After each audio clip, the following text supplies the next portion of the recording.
I'm going to be talking about 80-20 and applying it to pricing. How many folks have heard of 80-20?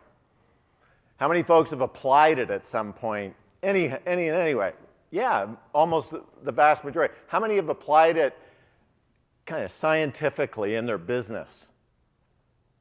A lot fewer hands going up, a few. I'm going to share with you how to apply it scientifically in your business, how to be very methodical about applying it from a pricing perspective. And so let's just go back a bit. So where did it come from, 80-20, the Pareto principle? Well, there was a guy named Vilfredo Pareto. He was an Italian.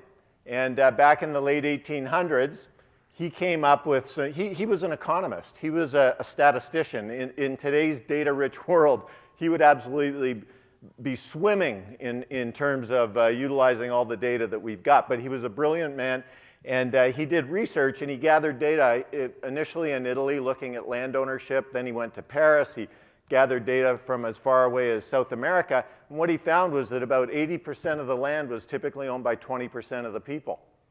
And so he started seeing this law playing itself out all over the place, and that was the formation of the concept of 80-20. And so, we all think about, it's the principle of imbalance. So we all think, okay, so what?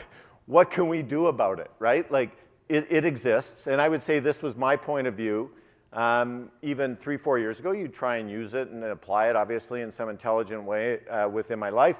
But what can I do about it? How do I actually utilize that in some meaningful way? And so in 1980, there's a company called ITW. How many folks are familiar with ITW? Okay, about 30% of hands going up. It's Illinois Tool Works. It sounds like a pretty mature business, Tool Works and stuff like that. It was a very mature business. But these executives realized that they had a business problem. Their costs kept going up, but they couldn't get it back in price. Okay, so price was kind of at the center of this business problem for these people. And so they said, we need a new game. We need to figure out how to play this game differently because it's not working the way that we're playing it today.